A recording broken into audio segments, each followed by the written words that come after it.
Mukunda jewellery మొట్టమొదటి factory outlet హనుమకొండలోనే అతిపెద్ద jewellery mart December 14న గొప్ప ప్రారంభం. నమస్తే, మీరు చూస్తుంది సుమన్ టీవీ. నేను మీ కీర్తి. 2025 సంవత్సరంలో మహిళలకి, వివిధ రాశుల్లో జన్మించిన మహిళలకి ఎలా ఉండబోతోంది, ఎంత మంచి జరగబోతోంది, ఎంత చెడు జరగబోతోంది, దానికి ఏం పరిహారాలు చేసుకుంటే వచ్చే సంవత్సరం అంతా మనం హాయిగా గడపచ్చు, ఇలాంటి విషయాలు మనకు తెలియజేయడానికి మనతో పాటు ప్రముఖ ఆస్ట్రాలజర్ బ్రహ్మశ్రీ నందిబట్ల శ్రీహరి శర్మ గురుగారు ఉన్నారు. నమస్తే గురుగారు. వాగర్థ వివ సంపృక్తౌ వాగర్థ ప్రతిపత్తయే జగతః పితరౌ వందే పార్వతీ పరమేశ్వరౌ. సదాశివ సమారంభాం శంకరాచార్య మధ్యమాం అస్మదాచార్య పర్యంతం వందే గురు పరంపరాం. ఆదిత్యాయ చ సోమాయ మంగళాయ బుధాయ చ గురుశుక్రశనిభ్యశ్చ రాహవే కేతవే నమః. శృంగేరి జగద్గురు పీఠాధిపతులకి, కంచి పీఠాధిపతులకి నమస్కారములు తెలియచేసుకుంటూ కార్యక్రమాన్ని ప్రారంభిద్దాం.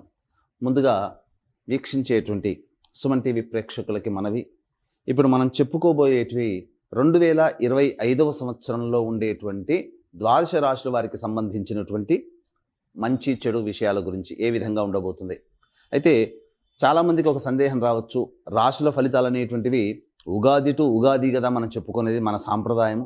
మన సాంప్రదాయాన్ని విడనాడి ఈ కొత్త సాంప్రదాయం ఏంటి, మనది కాని ధర్మాన్ని ఎందుకు మీరు ఈ విధంగా చెప్తున్నారు అనే ఆక్షేపణ కూడా ప్రేక్షకులు తెలియజేస్తారు. అయితే ఇక్కడ ధర్మం అంటూ ఒకటి ఉంటుందండి, శాస్త్రం అంటూ ఒకటి ఉంటుంది. మనకేం చెప్పబడుతుంది, ప్రపంచమంతా ఒకటి నమ్మింది అని అంటే అది ధర్మము శాస్త్రమై కూర్చుంటుంది. కాబట్టి ప్రపంచమంతా కూడా నూతన సంవత్సరంగా జనవరి 1 నుంచి డిసెంబర్ 31 వరకు పరిగణనలోకి తీసుకుంటున్నాయి. అయితే మనం కూడా అదే బాటలో, అంటే ఇక్కడ ఏంటి, ఆంగ్ల నూతన సంవత్సర భావంగా తీసుకొని ఫలితాలు చెప్తున్నాం అంతే తప్ప విశ్వావసు నామ సంవత్సరంలో వచ్చే విశ్వావసు నామ సంవత్సరానికి సంబంధించినటువంటి విధంగా చెప్పట్లేదు.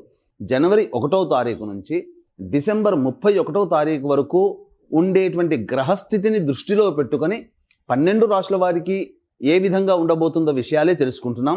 మళ్ళీ మన సాంప్రదాయం ప్రకారం ఉగాది సందర్భంగా వచ్చే విశ్వావసునామ సంవత్సరంలో 12 రాశుల వారికి ఉగాది టు ఉగాది సంబంధించినటువంటి శుభ అశుభ ఫలితాల గురించి మళ్ళీ మీ ముందుకు వచ్చే ప్రయత్నం చేస్తాను.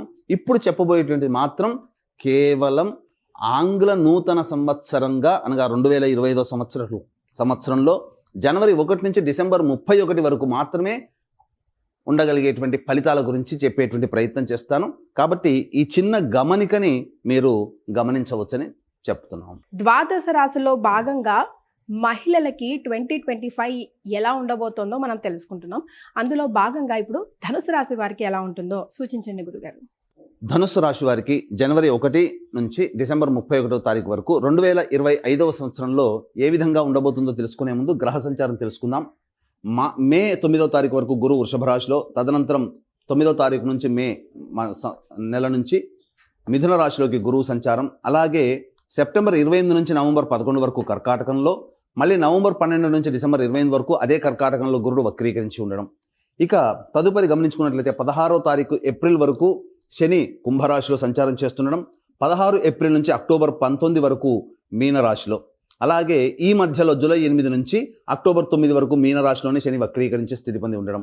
ఇక అక్టోబర్ 10న గురువు శని భగవానుల వారు కుంభంలో వక్రీకరించి స్థితి పొంది ఉండడం. ఇక గమనించుకున్నట్లయితే రాహుకేతులు 15 మే వరకు రాహువు మీనరాశిలో, కేతువు కన్యారాశిలో, 16 మే నుంచి కేతువు సింహరాశిలో, రాహు కుంభరాశిలో. ఇక మిగతా కుజ, రవి, శుక్ర, బుధ ఈ సంబంధించినటువంటి గ్రహాలు వాటి యొక్క గమనాల ప్రకారము సంచరిస్తూ ఉంటుంటాయి. అయితే ఈ యొక్క ధనుస్సు రాశి వారికి ఏ విధంగా ఉండబోతుంది అనేటువంటి విషయాన్ని కనుక గమనించుకున్నట్లయితే, ఈ సంవత్సరం ధనుస్సు రాశి వారు ముఖ్యంగా గురుబలం అత్యధికంగా ఉన్నటువంటి జాతకులుగా చెప్పవచ్చు. అలాగే కొంతకాలము ఈ శని భగవానుల వారు, అంటే గత 2 సంవత్సరాలుగా ఏలిన నాటి శని దోష ప్రభావం పోయింది, ఇక సంతోషమే అని అనుకున్నటువంటి తరుణంలో కొన్ని నెలలు అర్ధాష్టమ శని దోష ప్రభావంతో గురవుతారు. కాబట్టి అలాగే రాహుకేతుల యొక్క ప్రభావం కూడా చక్కగా 9వ స్థానము మరియు 4వ స్థానంలో రాహుకేతుల యొక్క మూడో స్థానంలో రాహుకేతుల యొక్క సంచారము మే నుంచి ఉంటుంది. కాబట్టి చాలా ఒక గురువు మాత్రమే మిమ్మల్ని ఎల్లవేళలా రక్షిస్తూ ఉంటుంటాడు. అయితే ఇక్కడ గమనించాల్సినటువంటి అంశం ఏంటంటే కొన్ని రోజులు మాత్రం, ఒక 45 రోజులు మాత్రము గురువు మీకు యోగంగా ఉండట్లేడు. ఆ 45 రోజులు ఏంటి, ఆ సమయంలో ఎలాంటి పరిహారాలు పాటించుకోవాలి, అలాగే శని భగవానుల వారు ఎప్పుడు ఎలాంటి స్థితిలో మనకు యోగాన్ని కలగజేస్తున్నాడో, అవయోగాలు ఎప్పుడు ఉంటాయి, రాహుకేతుల ప్రభావం, మిగతా కుజ రవిగ్రహాల యొక్క ప్రభావము అనేటువంటి విషయాల గురించి చాలా సవివరముగా తెలియచేయడానికి ప్రయత్నం చేస్తాను. ఇక ముందుగా గమనించుకున్నట్లయితే ఇక గురు భగవానుల వారు 9 మే వరకు కూడా వృషభ రాశిలో సంచారం చేస్తున్నాడు. కాబట్టి మార్చి వరకు కూడా వక్రీకరించినటువంటి స్థితి కారణం చేత, జనవరి నుంచి మార్చి వరకు కూడా 6వ స్థానంలో గురు వక్రీకరించినటువంటి కారణం చేత పంచమ కోణ ప్రభావాల్ని ఇస్తున్నాడు. అంటే అద్భుతమైనటువంటి యోగము 9వ తారీఖు మే వరకు ఉంటుంది. తదనంతరం మళ్ళీ 7వ స్థానంలోకి ప్రవేశం చేస్తున్నాడు. తద్వారా ఈ గురువు గారు కూడా చక్కగా యోగించేటువంటి స్థితిలో మీకున్నారు. ఎప్పటి నుంచి? మే 9 నుంచి సెప్టెంబర్ 28వ తారీఖు వరకు గురువు గారు మిథున రాశిలో సంచారం చేస్తున్నారు. ఇక గమనించుకున్నట్లయితే సెప్టెంబర్ 28 నుంచి నవంబర్ 11 తారీఖు వరకు కర్కాటక రాశిలో సంచారం చేస్తున్నాడు. ఇది కాస్త అవయోగాన్ని కలిగించేటువంటి సమయం. ఎందుకనంటే రాశి నుంచి 8వ స్థానంలో గురుగ్రహ సంచార ప్రభావం చేత కొన్ని ఇబ్బందికర పరిస్థితులు అనేటువంటివి కలుగుతాయి. ఇక గమనించుకున్నట్లయితే ఇక్కడ ప్రధానంగా ఈ సంబంధించినటువంటి ఈ సెప్టెంబర్ 28 నుంచి నవంబర్ 11 వరకు ఈ గురువు గారు 8వ రాశిలో సంచారం చేస్తున్నందువల్ల ఏమవుతుంది? ప్రధానంగా గురువు అంటే ఎవరు? విద్య, ధనము, కీర్తి ప్రతిష్టలు. కాబట్టి ఈ మూడింటికి సంబంధించినటువంటి పనులలో అనుకూలత. కాబట్టి వీటికి సంబంధించినటువంటి సమస్యలు ఎదురవుతాయి. సంతానం కోసం ఎదురు చూసేటువంటి వాళ్ళకి సంతాన నష్టము, అనగా దంపతులకి, స్త్రీలకి మిస్క్యారీస్ అవుతుండడం సెప్టెంబర్ 28 నుంచి నవంబర్ 11 మధ్య కాలంలో ఉండవచ్చు. కాబట్టి జాగ్రత్తలు పాటించాలి. లేదు, విద్యార్థులకైతే ఇబ్బంది గడ్డు కాలము. అలాగే ధనం కోసం సంపాదించేటువంటి వాళ్ళకి, ధన ప్రయత్నాలు ఉన్నటువంటి వారికి ధన నష్టం సూచన జరుగుతుంది. ఈ సమయంలో ఏ పనులు అనుకుంటారో ఆ పనులన్నీ కూడాను ఆటంకాలతో కలుగుతూ ఉంటుంటాయి. అన్నిటికంటే ముఖ్యంగా ఇది మనదిరా అనుకున్నటువంటిది, వీళ్ళు మనవులురా అనుకున్నటువంటిది వీళ్ళు దూరం అయ్యేటువంటి అవకాశాలు ఎక్కువగా ఉంటాయి. కాబట్టి జాగ్రత్తలు పాటించండి. ఇక నవంబర్ 12 నుంచి డిసెంబర్ 28 వరకు మళ్ళీ గురువు కర్కాటకంలోనే వక్రీకరించినటువంటి కారణం చేత మళ్ళీ శుభుడవుతున్నాడు. కాబట్టి శుభ ఫలితాలు ఉంటాయి. కాబట్టి ఒక 2 నెలల కాలం మాత్రమే గురువు మీకు అనుకూలంగా లేడు. 10 నెలలు అనుకూలంగా ఉన్నాడు. ఇంకేం కావాలండి? ఇక సంబంధించి చూసుకున్నట్టయితే శని భగవానుల వారు 16 ఏప్రిల్ వరకు 3వ స్థానంలో సంచారం చేస్తుండడం వల్ల అద్భుతమైనటువంటి యోగాన్ని కలగచేస్తున్నాడండి. అందులో ఏమాత్రం సందేహం లేదు. అయితే 16 ఏప్రిల్ నుంచి అక్టోబర్ 9 వరకు మీనరాశిలో సంచారం చేస్తున్నాడు. అర్ధాష్టమ శని దోష ప్రభావం. అయితే ఏప్రిల్ 16 నుంచి అక్టోబర్ 9 వరకు అర్ధాష్టమ శని దోష ప్రభావంతో ఉంటారా అంటే జూలై 8వ తారీఖున వక్రీకరించే స్థితి పొంది ఉంటున్నాడు మీనరాశిలో. అప్పుడు ఏమవుతుంది? అర్ధాష్టమ శని దోషం కాస్త మళ్ళీ యోగకారకుడుగా మారుతున్నాడు జూలై 8 నుంచి అక్టోబర్ 9 వరకు.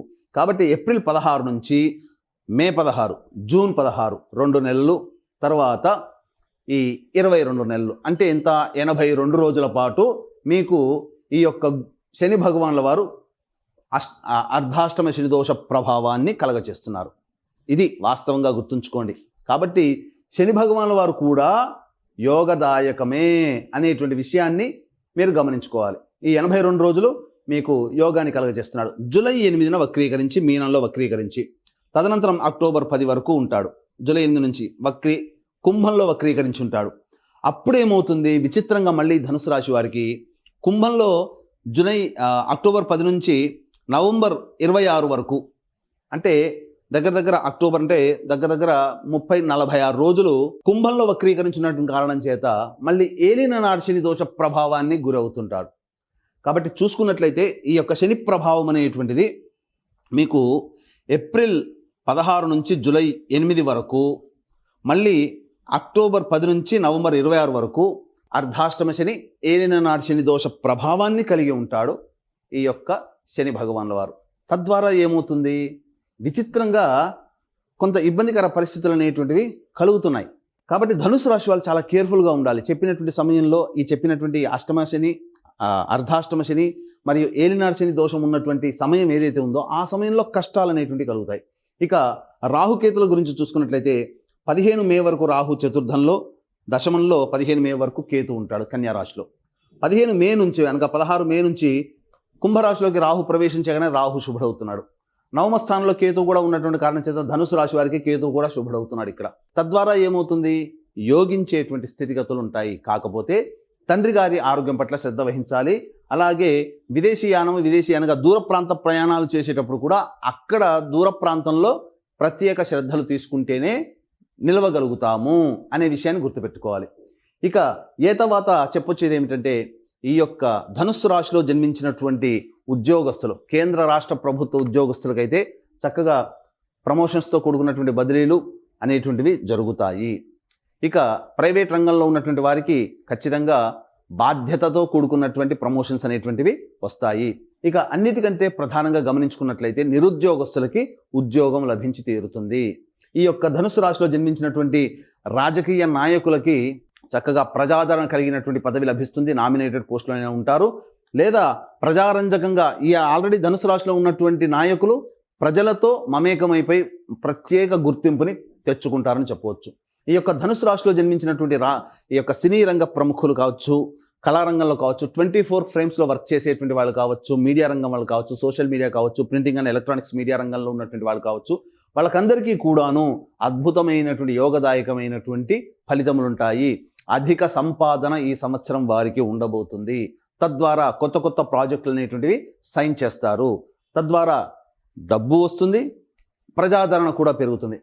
ఇక అన్నిటికంటే ప్రధానమైనటువంటిది రెస్టారెంట్ బిజినెస్ నడిపేవాళ్ళు, ఫుడ్ ప్రాసెసింగ్, ఎఫ్ఎంసీజీ రంగంలో ఉన్నటువంటి వాళ్ళు, అలాగే జనరల్ స్టోర్, సూపర్ మార్కెట్లు నడిపేటువంటి వాళ్ళు, ఎడ్యుకేషనల్ బిజినెస్లో ఉన్నటువంటి వాళ్ళు, అలాగే ఈ సంబంధించినటువంటి జ్యువెలరీ రంగంలో ఉన్నటువంటి వాళ్ళు, తీర్థయాత్రలు చేసేటువంటి వ్యాపారస్తులు, అలాగే పూజా స్టోర్స్ నడిపేటువంటి వాళ్ళు, వీళ్ళకందరికీ కూడా అత్యంత శుభదాయకమైనటువంటి గౌరవప్రదమైనటువంటి సంపాదన ఉంటుంది. వ్యాపార విస్తరణ చేసుకుంటారు, అధిక ధనాదాయాన్ని పొందుతారు. ఇక ఈ ధనుసు రాశిలో జన్మించినటువంటి రైతులైతే 2 పంటలు కూడా అధికంగా లాభాలు వస్తాయి. అధిక దిగుబడి కలిగినటువంటి పంటలనే వీళ్ళు ఎంచుకుంటారు. తద్వారా రైతులకి ఈ సంవత్సరం శుభదాయకంగా ఉంటుందని చెప్పవచ్చు. ఇక ముఖ్యంగా విద్యార్థులకి కోరుకున్నటువంటి విద్యాలయాల్లో ప్రవేశం అనేటువంటిది ఈ గ్రహాల యొక్క ప్రభావం వలన కలుగుతుంది. అలాగే ఈ సంబంధించినటువంటి చూసుకున్నట్లయితే ఈ జూలై 8వ తారీఖు నుంచి అక్టోబర్ 10వ తారీఖు వరకు ఉన్నటువంటి సమయంలో వీరు విద్యార్థులు విదేశీయానం చేసేటువంటి ప్రయత్నాలు యోగిస్తాయి. ఇక గమనించుకున్నట్లయితే ఈ సంబంధించినటువంటి ధనుస్సు రాశిలో జన్మించినటువంటి లాయర్లు కానీ, లేకపోతే ఎలక్ట్రానిక్స్ అండ్ కంప్యూటర్ రంగంలో ఉన్నటువంటి వాళ్ళు కానీ, సాఫ్ట్వేర్ వ్యాపారస్తులు, ఉద్యోగస్తులు, వీళ్ళకందరికీ కూడాను చక్కటి ఆదాయం కలిగినటువంటి జీవన విధానము ఉంటుంది.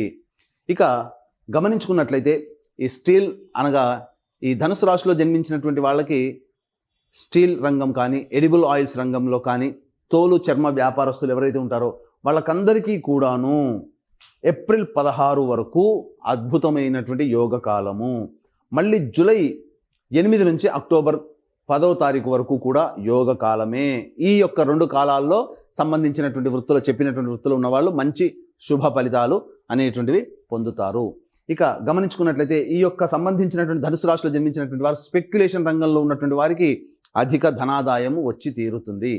అందులో సందేహం అంటూ ఏమీ లేదు. అయితే నిరుద్యోగస్తులకి ఏ సమయంలో ఉద్యోగం లభించబోతుంది అన్నప్పుడు ఫిబ్రవరి 11 నుంచి మార్చి 12వ తారీఖు వరకు ఉన్నటువంటి కాలంలో ఈ సంవత్సరంలో వారికి ఉద్యోగం లభిస్తుంది నిరుద్యోగస్తులకి. లేదా ఈ యొక్క ప్రమోషన్స్ లిస్టులో ఫిబ్రవరి 11 నుంచి మార్చి 12 వరకు ప్రమోషన్స్ లిస్టులో ఉంటారు. ప్రమోషన్స్ వస్తాయి ఉన్నటువంటి ఉద్యోగస్తులకి. అయితే ఇంకా మే 13 నుంచి జూలై 14వ తారీఖు వరకు ఉన్నటువంటి సమయం ఏదైతే ఉంటుందో అద్భుతమైనటువంటి సమయముగా చెప్పవచ్చు ఈ యొక్క సంబంధించినటువంటి రాశిలో జన్మించినటువంటి వారు. ఇక గమనించుకున్నట్లయితే ప్రధానంగా అక్టోబర్ అనగా సెప్టెంబర్ 16వ తారీఖు నుంచి నవంబర్ 15వ తారీఖు వరకు ఉన్నటువంటి కాలం కూడా మీరు విదేశీయానం చేసేటువంటి పరిస్థితులు గోచరమవుతున్నాయి ఉద్యోగస్తులకు. అయితే అనగా దూర ప్రాంత బదిలీలు కానీ, ప్రమోషన్స్తో కూడుకున్నటువంటి బదిలీలు కానీ ఈ యొక్క సెప్టెంబర్ 16 నుంచి నవంబర్ 14వ తారీఖు వరకు ఉంటుందని చెప్పవచ్చు.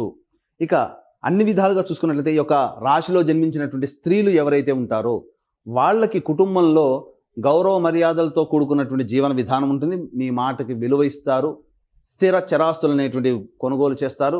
బాధ్యతల్ని నెత్తి మీద వేసుకుంటారు. తద్వారా మీరు ఆ బాధ్యతల్ని నెరవేర్చుకోవడం కోసం కష్టాలు పడక తప్పదు.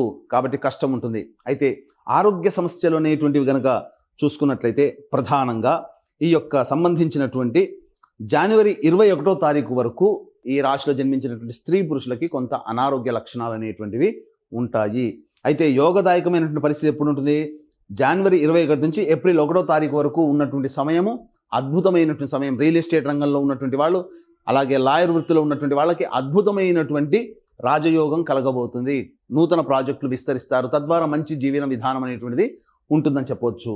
ఇక మళ్ళీ సెప్టెంబర్ 12వ తారీఖు నుంచి అక్టోబర్ 24వ తారీఖు వరకు ఉన్నటువంటి కాలం కూడా లాయర్లు కావచ్చు, రియల్ ఎస్టేట్ రంగంలో ఉన్నటువంటి వాళ్ళు కావచ్చు, ఈ సంబంధించినటువంటి జనవరి 21 తర్వాత నుంచి ఏప్రిల్ 1వ తారీఖు మధ్య చేపట్టినటువంటి నూతన ప్రాజెక్టులు ఏవైతే ఉంటాయో అవన్నీ కూడాను సెప్టెంబర్ 12 నుంచి అక్టోబర్ 24 మధ్య కాలంలో దాదాపుగా పూర్తి చేసుకొని లాభాల బాటల్లో ఉంటారని చెప్పవచ్చు.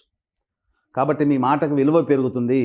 అన్నిటికంటే ప్రధానమైనటువంటిది జాతకరీత్యా ప్రధానంగా ఈ జూలై 26 నుంచి సెప్టెంబర్ 10వ తారీఖు వరకు ఉన్నటువంటి సమయం ఏదైతే ఉంటుందో ఉద్యోగంలో మార్పులు చేర్పులు చోటు చేసుకుంటాయి. ఉద్యోగంలో మీకు కాస్త అసహనం పెరిగిపోతుంది, కోపం ఎక్కువగా ఉంటుంది. కాబట్టి ఆ సమయంలో లౌక్యంతో ఎదుటి వాళ్ళతో, కుటుంబ సభ్యులతో మీరు వ్యవహరించండి.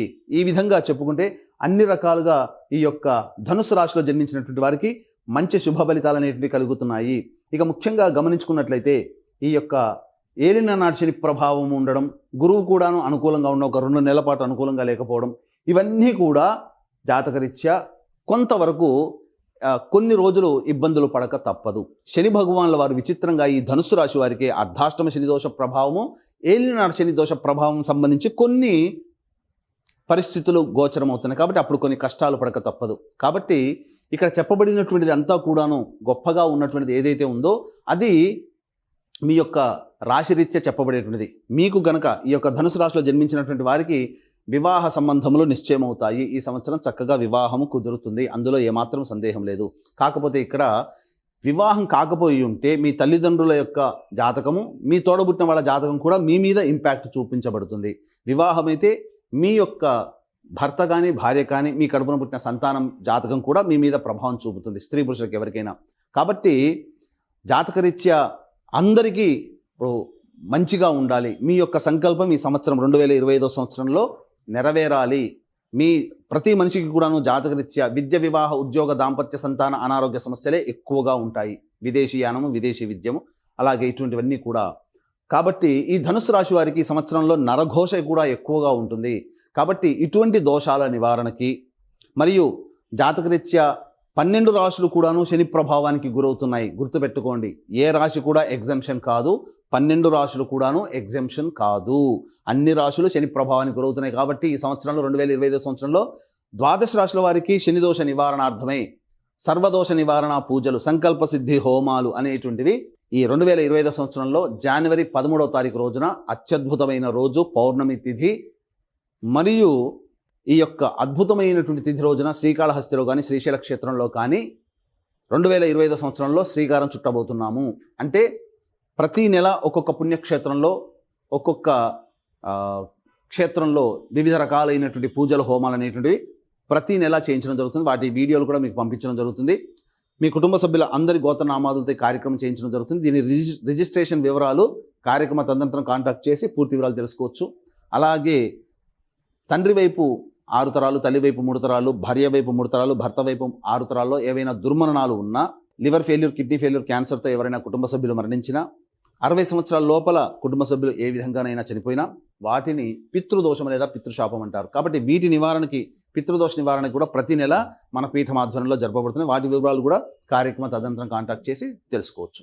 ఇప్పుడు ఈ యొక్క ద్వాదశ రాశుల వారికి సంబంధించినటువంటి దోషాల నివారణకి పరిహారాలు అనేటువంటివి తెలియజేసుకుందాం. ఇక్కడ గమనించుకున్నట్లయితే ఈ యొక్క 2025 సంవత్సరంలో ద్వాదశ రాశుల వారికి సంబంధించినటువంటి ఇబ్బందులు, అనగా ముఖ్యంగా ధనుస్సు రాశి వారికి ఇబ్బందులు ఎదురైనప్పుడు ఈ సంవత్సరం అంతా ఎటువంటి పరిహారాలు చేసుకోవాలి అని అంటే, ప్రతిరోజు కూడాను శివాలయ సందర్శనం, విష్ణు దేవాలయ సందర్శనం చేసుకుంటే మంచిది. ప్రతిరోజు విష్ణు దేవాలయం చేసుకుంటే ఇంకా మంచిది.